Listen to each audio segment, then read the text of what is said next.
Señora vicepresidenta, ¿había manera de negarse a la designación del presidente? ¿Quizá consideró renunciar? ¿Le temía un juicio político? Bueno, en realidad temor no tengo. Lo que me da mucha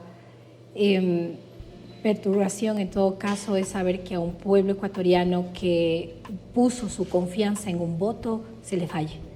Entonces, dentro de la Constitución obviamente no habría sentido ni hubiera cabida para ningún juicio político, peor para la destitución, en caso de que no haya acatado un decreto. No obstante, sabemos que tenemos una batalla política y en nuestros medios ya acontecemos y sabemos los ecuatorianos, siempre esto va hacia el lado no constitucional, sino siempre político. Entonces, en realidad, es como no dar cabida, ¿sí?, o razón alguna para seguir convulsionando el país, que eso es lo menos que he querido durante toda mi vida política. Ser una política seria implica responsabilidad y esa es la responsabilidad que hoy muestro al pueblo ecuatoriano. ¿En qué punto hubo esta fractura, esta división con el presidente Daniel Noboa? ¿Fue en la primera vuelta, en la segunda, ya después de conocidos los resultados? ¿En qué momento dejó de responderle al WhatsApp? Bueno, en realidad, hasta la semana anterior que he podido enviar cartas y comunicados al nuevo presidente Daniel, por mi parte no ha habido una falta de comunicación. Siempre, tanto yo personalmente como mi equipo de comunicación, ha estado en constante pregunta, en constante construcción para hacerlo mejor en todo este proceso electoral que tenemos. ¿En qué momento hubo la fractura? En realidad no sé, lo desconozco y pues obviamente creería que las diferencias al no estar de acuerdo, sin duda alguna, en la forma de nuevamente hacer política de la misma manera que se ha venido haciendo los últimos 20 años en el país, obviamente no estaba de acuerdo. Usted habla de que no hubo, no es verdad el tema del dinero de la campaña, del manejo de ese dinero, y aclarado que el presidente ni el CNE, usted recibe dinero por esa vía. Correcto. Entonces, ¿de dónde recibió el dinero para su campaña? Como también lo expresé dentro de mis declaraciones, todo el apoyo político en recursos fue de los mismos ecuatorianos, ¿no? De doña Rosa, por ejemplo, en Sucumbíos, que pudo hacer un sancochito para darnos de comer a nosotros y a nuestro equipo de policías. Recordemos que luego de la segunda vuelta, la Policía Nacional resguardó la vida de la candidatura de la vicepresidencia y su equipo de trabajo. Nosotros teníamos una cápsula de seguridad a quien también teníamos que mantener y ser responsables. Un constructo de don Felipe, por ejemplo, cuando fuimos a su hacienda, donde también nos acogió por una noche dándonos hospedaje a nosotros y a nuestros policías. Fue así como fuimos construyendo de base en base y de provincia en provincia, delegada a nosotros para llevar el mensaje del presidente Noboa, que era empleo, seguridad y sobre todo recobrar la esperanza de los ecuatorianos. Pero usted sabe que se necesitan recursos para la campaña, más allá del almuerzo o del hospedaje. ¿De dónde obtuvo esos recursos? Esos recursos nos dieron toda la gente militante de la vicepresidencia. Si usted se fija en nuestros componentes que hicieron la campaña política, no hemos tenido en realidad pago a medios de comunicación, no hemos tenido pagos personalmente, hablamos desde la vicepresidencia, a publicidades y a vallas publicitarias, ¿cierto? Siempre fue una campaña territorial, ¿sí? Y de eso me siento muy orgullosa. ¿Por qué razón? Porque es así como se construye el Ecuador. El Ecuador nuevo es donde no solamente dos personas son responsables, hay un país entero que puso de su esfuerzo, de su tiempo, de sus recursos, su granito de arena, para hoy tener dos mandatarios que puedan expresar esa voz que nosotros dijimos que pertenecíamos. Eso se llama la democracia representativa y es lo que hay que recuperar en el Ecuador. Entre los rumores y también las versiones que hemos recabado, se habla de que usted tuvo acercamientos con otras organizaciones políticas.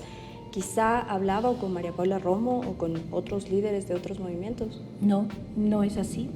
Siempre mis conversaciones han sido claras, por ejemplo, con los primeros asambleístas, ¿sí?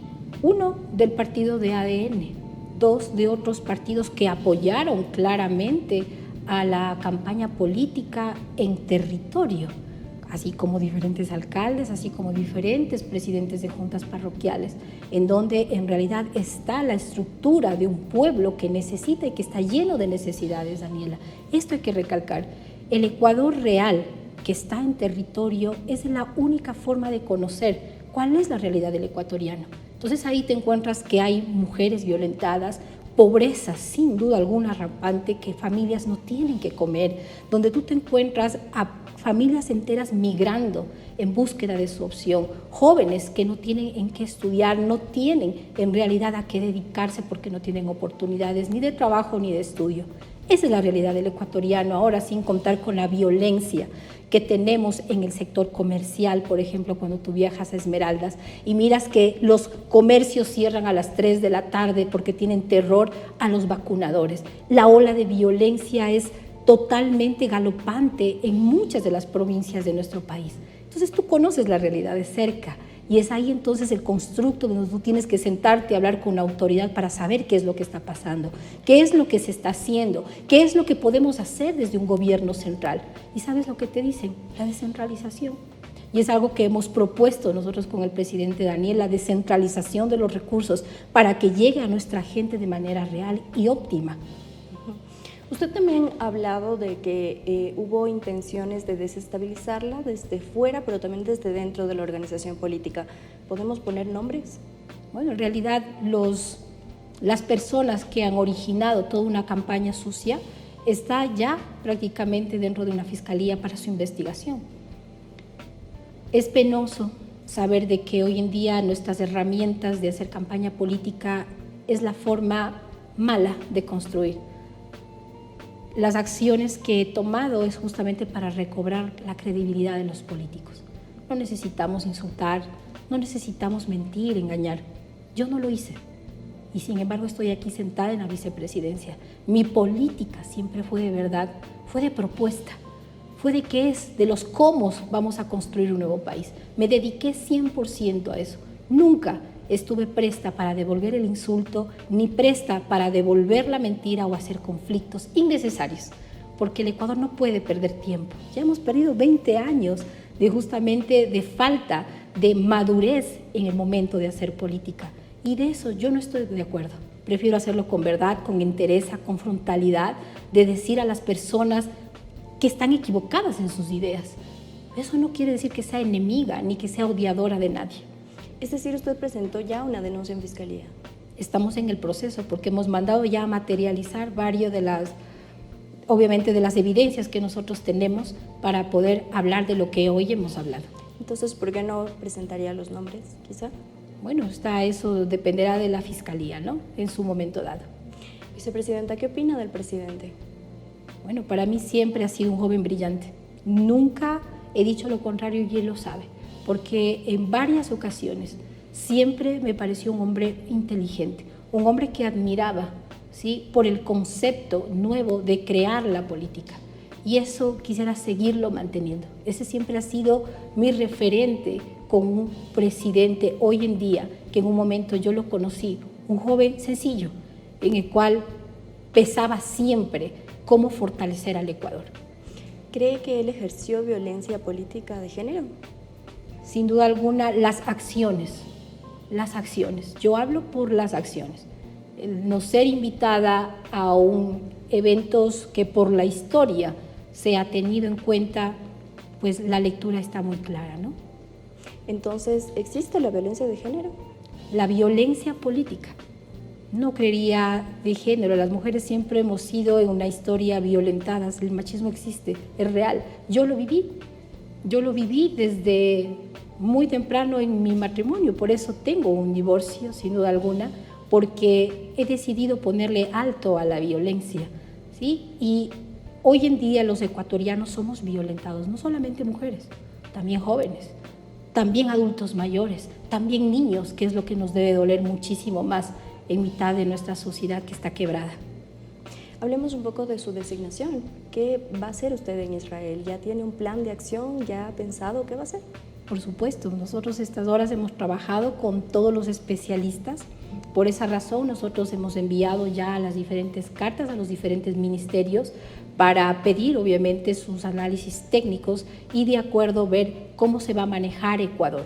No tenemos las líneas claras, esperaría que con suficiencia los nuevos ministros puedan hacerlos hasta el 30 de noviembre que he pedido de manera pública para nosotros lanzar ya obviamente el plan de trabajo específico, ¿no?